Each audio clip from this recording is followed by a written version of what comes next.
Today on The Nation Speaks, are fossil fuels destroying the planet or helping humans thrive on the planet? Alex Epstein makes a bold argument in his new book, Fossil Future. Then in America Q&A, we ask for your take. Have fossil fuels resulted in more harm or benefit for humanity?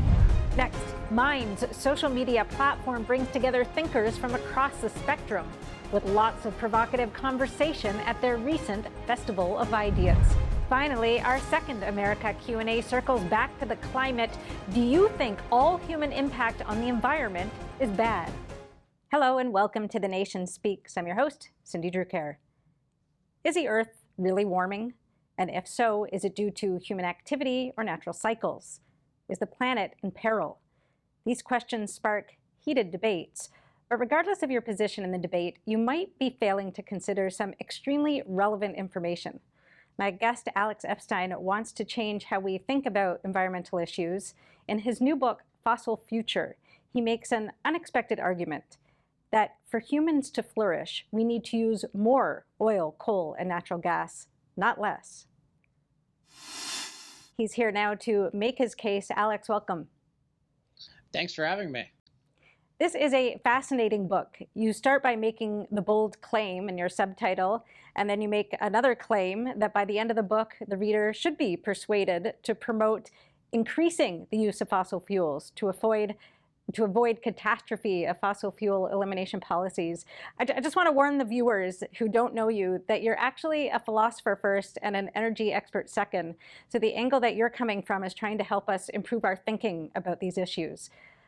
There's a lot to discuss, so let's get into it. In my intro, I alluded to a fact that there's an aspect of the fossil fuel debate that rarely gets mentioned, particularly in environmental science classes, which is that humans are actually able to flourish in this inhospitable planet precisely because of fossil fuels. Can you start by fleshing that out for us? Sure. And I think that philosophy is really relevant. People think of, when they hear I'm a philosopher first, they think, oh, well, why are you talking about energy? But one thing I try to show in the book is I think 90% of divergence on this issue has to do with philosophy. And I think if you think about it with a rational, pro-human philosophical perspective, it's actually obvious that we should use more fossil fuels. And that can sound crazy because we're told, oh, all the experts say that we should get rid of fossil fuels very quickly. And then here I am saying, well, no, we should actually be using more of them. But it's so, you mentioned people don't talk about the value of fossil fuels on this inhospitable planet. And one way of putting that is we don't talk about the benefits of fossil fuels, which if you step back, that's crazy. Because if say you're evaluating a prescription drug, everyone knows you have to carefully look at the benefits and the side effects. And if you just looked at the side effects, then you wouldn't make a good decision. And yet we see at the highest levels, and I document this pretty rigorously, that so many of our leading thinkers and institutions totally ignore the benefits of fossil fuels. One example I give is one of our leading climate thinkers, a climate scientist named Michael Mann, talks in a whole book, this celebrated book, about the negative impacts of fossil fuels on agriculture.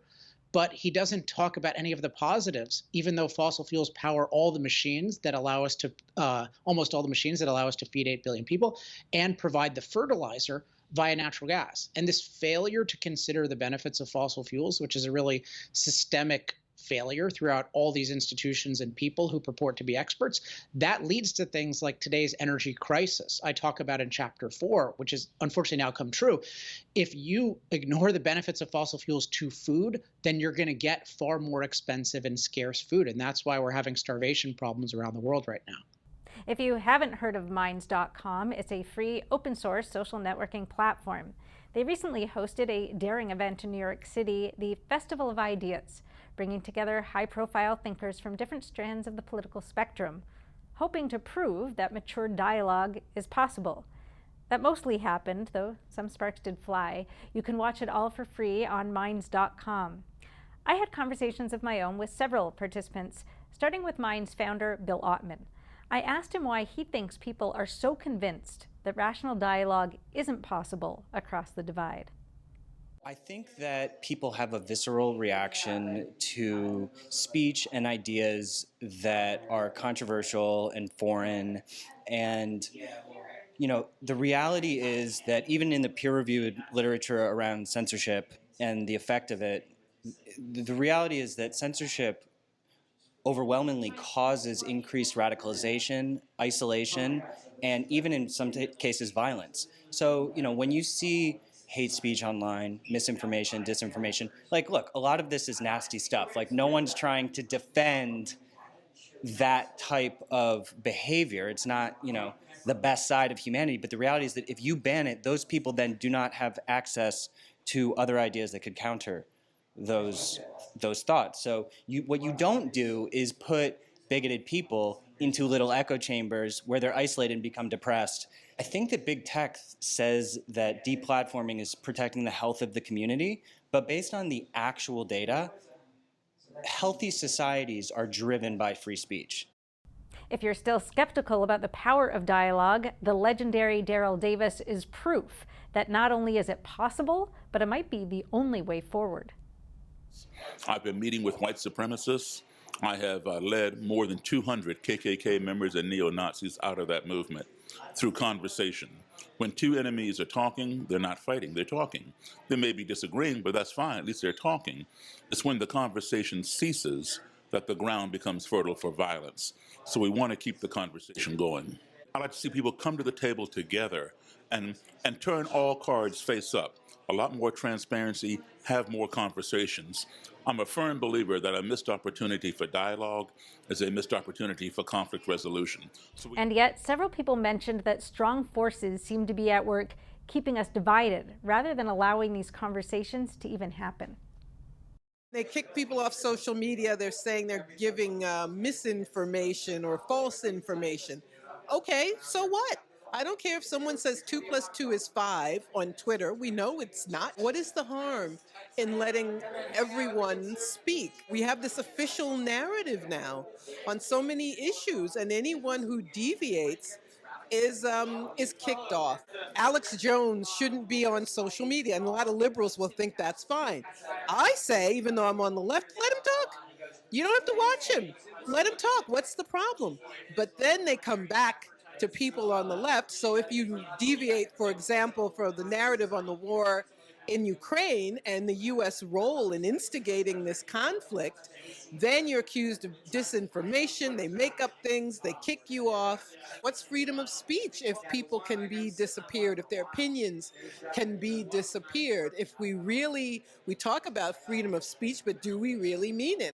There's no way that we can start to begin to find solutions to often what are very tough challenges that we're facing as a country, unless we're able to come together and have that dialogue. It is happening almost never in Washington, which is a problem. And unfortunately, too often we see people who are in different camps on an issue and unwilling to even have a conversation. But I think with kind of the narrative and bias that's put out by mainstream media and what happens on social media, it doesn't encourage those kinds of conversations and those kinds of gatherings to take place. It's all powered by clicks and advertisements, and when that interacts with human nature, which engages more with the outrageous, it creates an inevitable incentive structure that promotes outrageous content on both sides, and that's where we are right now. We haven't figured out how to engineer ourselves out of that.